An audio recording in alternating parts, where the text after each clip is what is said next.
que significa isso, tá? Neste momento, certo? Alguns jogos ainda vão acontecer.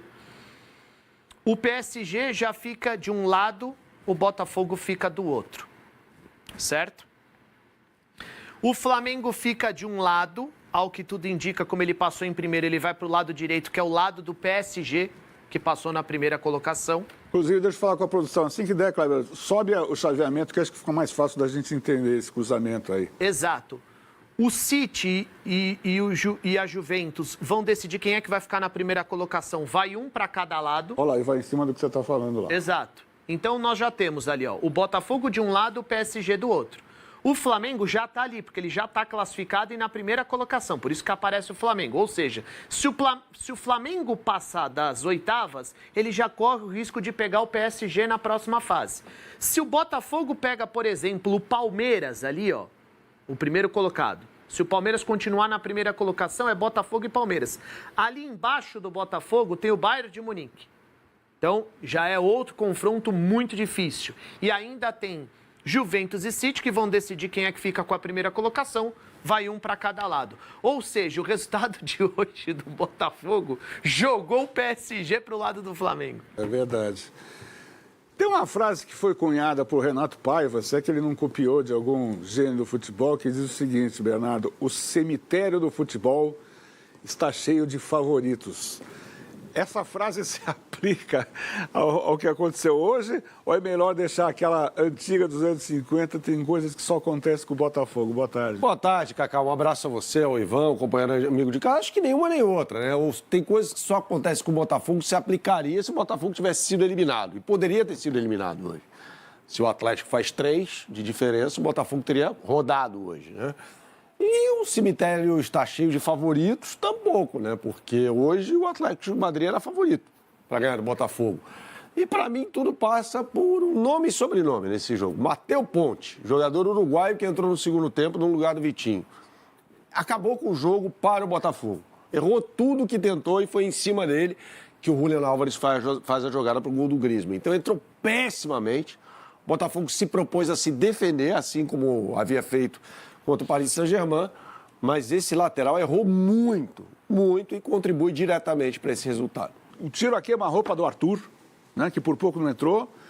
E aí o Julián Álvares perde um gol inacreditável no primeiro tempo. A categoria de um jogador desse, né? Então foram pelo menos 3 ou 4 chances gigantes que poderiam ter resolvido o jogo ainda no primeiro tempo. Não sei o que vocês acham, está aberto o debate.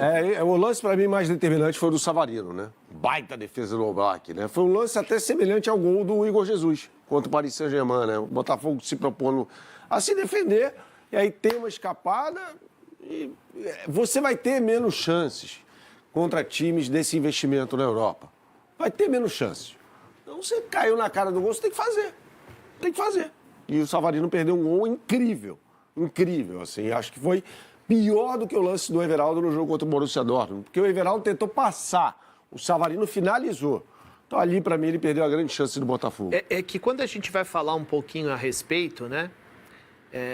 Eu quero deixar muito claro aqui que eu não estou diminuindo o feito do Botafogo diante do PSG. Mas estava na cara que o Atlético de Madrid, pela necessidade, entraria mais motivado que o PSG para tentar, de alguma forma, machucar o Botafogo. Tanto é que ele conseguiu um gol e ficou lá martelando. A gente pode até discutir, assim, um repertório bem pobre, né, do Atlético de Madrid. Só cruzamento para Só cruzamento, a tentativa para o Sorloth no jogo aéreo, assim, tudo bem que o Botafogo se fecha muito bem, né? Tem mérito nessa estratégia, na execução dessa estratégia. Agora a informação dos meninos é que o Gregory tomou o segundo cartão amarelo e está fora das oitavas. E para mim é um jogador considerável no meio-campo do Botafogo. Importantíssimo. Exatamente. Sobretudo com essa forma de jogar, né, de pegada, de marcação. O Gregory é um cão de guarda ali na entrada da grande área. Mas hoje seria uma motivação diferente por parte do Atlético de Madrid. Uma potência europeia que não vive um grande momento, decepcionou bastante ao longo da competição e que não conseguiu fazer o resultado que precisava. E o Botafogo teve algumas escapadas. O Igor Jesus realmente precisa ganhar um aumento salarial, não é possível. Ele joga sozinho, tudo nele, né? tudo nele, Joga tudo sozinho. nele. E sustenta, e usa força física, e procura o fundo do campo, e finaliza. Agora, você sabe se tem um torcedor supersticioso é o do Botafogo, né? E o Gregor é o cara que é expulso com 30 segundos da partida contra o Atlético Mineiro na final da Libertadores. Pois é. E o Botafogo ganha. Agora, mais uma vez, ele não estará em campo num confronto decisivo para o Botafogo. E se o Igor Jesus faz aquele outro, né, ele se consagra, né? Assim como o Savarino, como você falou. Né? Para mim, a grande chance foi a do Savarino, né? O Savarino ali, cara a cara. Cara a cara. Era chutar e sair pro abraço. O jogador dessa categoria é o melhor jogador do time, né? Pode perder aquele gol. Agora, o Paiva, ele conseguiu fazer um esquema para sufocar o Atlético de Madrid no começo, porque o ritmo foi alucinante. Eu até estava vendo a sombra debaixo dos jogadores, porque o jogo foi na hora do almoço, né? Uhum. A explicação, obviamente, é que você tem que mandar, para quem consome na Europa, o fuso horário é muito grande, eu não sei se são 6, 7 horas, enfim, mas não estava tão calor como se imaginava. Pela sombra, eu falei, deve estar uns 30 graus. A gente foi conferir aqui, estava 23 para 24 graus, uma temperatura até que amena, não estava... Razoável, né? Mas o ritmo, a pegada foi muito forte no início, né, Ivan? Muito forte. Bom, eu falo sempre que a Liga Brasileira tem alguns problemas, mas quem não estiver bem fisicamente não joga. Aqui o futebol é pegado, né? O ritmo é frenético, até porque as equipes precisam condicionar seus atletas, porque o calendário também... mexe demais com os jogadores, com o rendimento. Então o Botafogo conseguiu equilibrar nesse sentido, na parte física. O Botafogo é um time que gosta de encaixes individuais, sobretudo no meio-campo. Você precisa ali, né, de muita força física. No começo, ok, mas depois o calor foi tirando a intensidade do jogo e aí o Atlético de Madrid mais forte tecnicamente, começou a tomar conta do jogo. O problema do Botafogo começa ainda no primeiro tempo, né? Ali nos últimos 20 minutos do primeiro tempo, até o segundo tempo também, só deu o Atlético, né? O Atlético jogou muito melhor do que o Botafogo hoje. Aliás, o Atlético jogou melhor do que o Paris Saint-Germain contra o Botafogo. Foi melhor, não só pelo gol, tá? No geral, assim, o Atlético de Madrid exigiu muito mais do Botafogo do que o campeão da Liga dos Campeões. Vamos colocar a classificação do grupo, só para a gente ver como é que termina, então, o grupo B, tá? O grupo A é o que virá às 10 da noite. Então, o grupo B termina assim. PSG, 6 pontos, vitória por 2-0 sobre o Seattle Sounders, que todo mundo já sabia, não ofereceria resistência. O bolão era saber quanto seria o placar do jogo, né? Muita gente fala, foi pouquinho. Deu para o gasto. Nessa altura do campeonato, tanto faz você fazer 1, 2 ou 18, não muda nada. Então, o PSG 6, em 3 jogos, 2 vitórias, né? Perdeu para o Botafogo. O Botafogo, 6 pontos, em 3 jogos, 2 vitórias.